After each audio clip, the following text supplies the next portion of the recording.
Hello l'équipe, j'espère que tu vas bien, moi ça va super. Écoute, je suis super content de te retrouver aujourd'hui pour une nouvelle vidéo crypto qui, comme à notre habitude, nous allons nous intéresser tous les deux à mon top 5 crypto sur lesquels je consolide le plus mes positions. Puisque tu n'es pas sans le savoir, je pense que en ce moment on est quand même sur une période avec des prix très intéressants malgré la peur générale des marchés financiers, de la récession et d'une potentielle crise à venir. On va donc aujourd'hui s'intéresser en grande majorité sur des cryptos d'écosystème, c'est-à-dire des entreprises, des projets solides pour à la fois spéculer à la hausse quand on aura une vraie reprise, mais aussi se sécuriser puisqu'on ne sait pas ce que les prochains mois nous cachent. Il est possible, comme je te l'ai dit, dû à l'inflation, d'avoir une potentielle crise, et dans ces cas-là, tu le comprends bien, vaut mieux mettre ses jetons dans des entreprises qui ne vont pas faire faillite du jour au lendemain. En tout cas, comme d'habitude, si cette vidéo te plaît, n'hésite pas à mettre ton meilleur coins bleu, ça me ferait extrêmement plaisir pour le soutien, et à t'abonner si ce n'est toujours pas fait en activant la notification. En ce moment, comme je te l'ai dit, je sors un petit peu moins de vidéos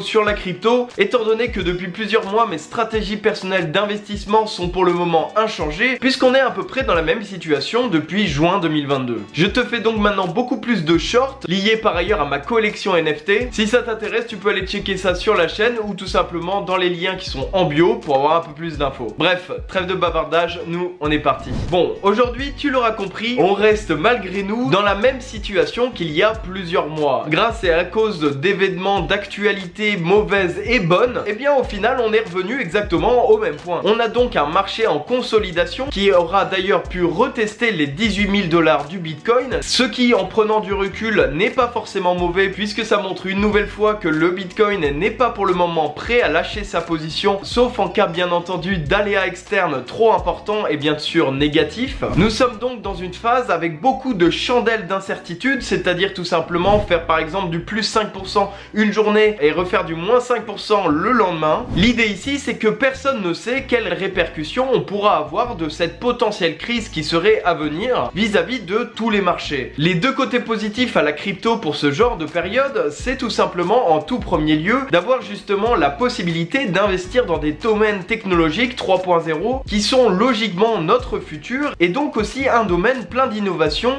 qui risque d'avoir un peu moins de mal que d'autres potentiels domaines comme l'agriculture, disons, d'avoir de mauvais coups pour l'avenir vis-à-vis des problèmes écologiques, de l'inflation. Et là on va en venir sur l'inflation, c'est le deuxième côté positif de la crypto, notamment, et tu le sais bien, du Bitcoin, c'est de pouvoir remplacer l'or de manière digitale pour pallier d'une potentielle explosion d'inflation nationale de pays en pays. Aujourd'hui, certains territoires comme l'Argentine, si je me trompe pas, ont une inflation de plus de 100% à l'année, ce qui fait entre nous du moins 50% de la valeur de leur monnaie nationale. Et donc forcément la prise de recul, c'est de se dire bon bah moins 50% au final, c'est presque ce qu'aura connu certaines cryptos pendant le bear market. Et donc le côté positif de tout ça, c'est que le Bitcoin il a chuté mais il pourra remonter, à la différence de monnaies nationales qui ne sont pas spéculatives et qui ne gagneront pas en valeur. Donc là où je veux en venir, c'est que si on continue à faire une explosion de l'inflation, que ce soit pour l'euro, le dollar ou toutes les autres monnaies nationales,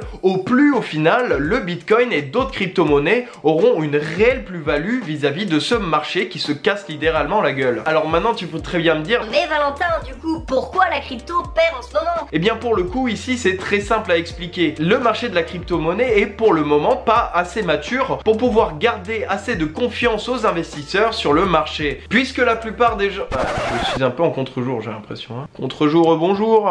Alors j'essaye de régler ça. Tu vas plus rien voir derrière mes écrans, mais c'est un peu la galère au niveau du contre-jour. Je pense que d'ailleurs t'as remarqué, j'ai fait un petit setup un peu différent d'habitude. Voilà, c'était histoire de changer. Enfin bref, revenons-en à nos moutons. Donc ce que je voulais te dire, c'est que la plupart des investisseurs, en tout cas la grande majorité par exemple, qui ont vendu leur position sur justement une chute des cryptos, sont en majorité des gens qui ne saisissent pas réellement le fondamental, les innovations derrière ce marché. Et donc c'est le marché des cryptos qui a en plus une image d'investissement risqué, qui va être vendu le plus rapidement par un bon nombre d'investisseurs à cause de tous ces faits. Donc au niveau de la balance, on a un beau méli-mélo de pour et de contre. Par contre, la solution miracle, c'est tout simplement de pouvoir investir en DCA tranquillement, sans se prendre la tête et parier de l'argent que tu n'es pas prêt à perdre, pour consolider des positions quand on est quasiment au plus bas, pour pouvoir profiter comme des rois une fois cette crise terminée. Maintenant, partons sur mon fameux top 5 pour ces prochaines semaines.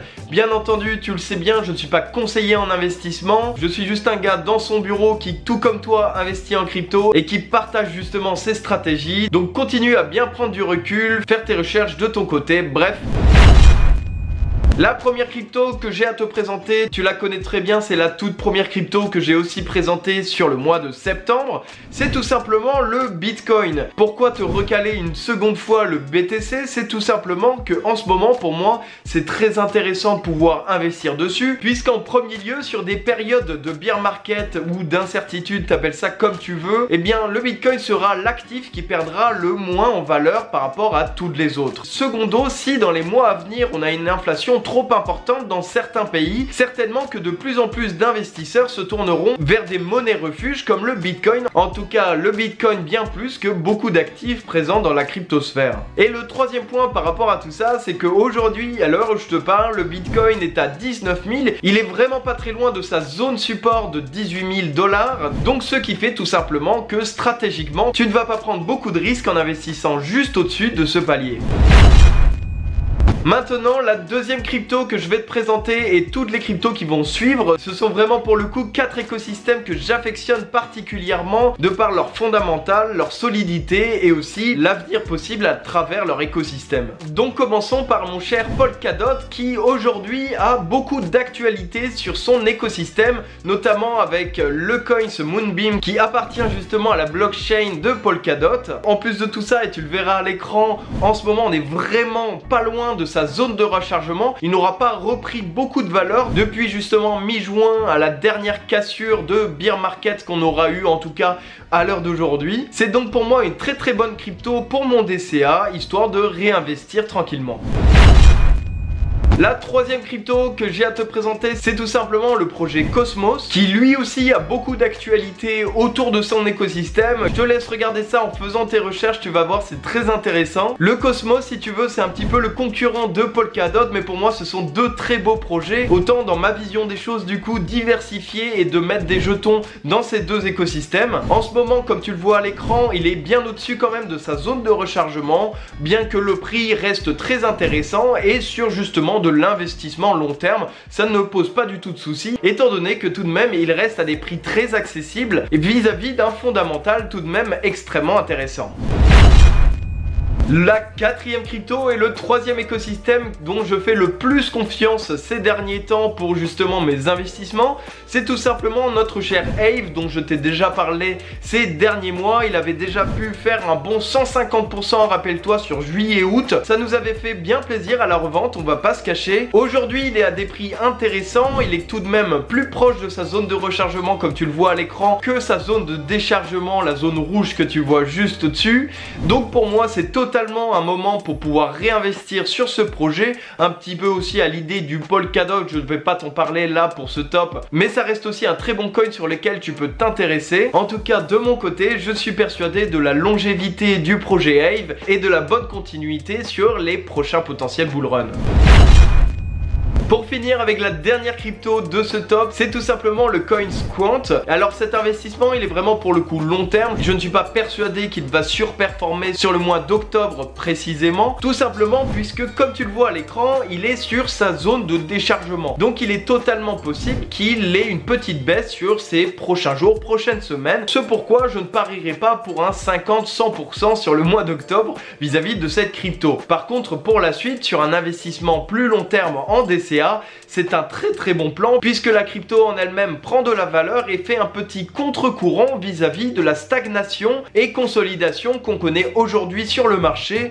Au niveau de Quant, ce n'est pas tout à fait le cas. On arrive à faire des performances et des beaux M dans des M qui, comme je te le rappelle, en termes d'analyse technique, sont très intéressantes. Donc pour moi, c'est un bon plus vis-à-vis de cette crypto. Bref, voilà, j'ai fait mon petit tour sur les 5 cryptos sur lesquels j'investis le plus aujourd'hui sur mes DCA hebdomadaires. En tout cas, n'hésite pas à mettre ton meilleur coins bleu, ça me ferait extrêmement plaisir pour le soutien, et à t'abonner si ce n'est toujours pas fait. Tu peux aussi checker dans la description, je t'ai mis des liens pour mon Telegram, la formation gratuite crypto, mais aussi les liens de ma collection NFT si tu es curieux. Et nous on se dit du coup à très bientôt pour une nouvelle vidéo ou à demain pour un nouveau short sur YouTube. C'était Valentin pour vous servir. Allez, salut!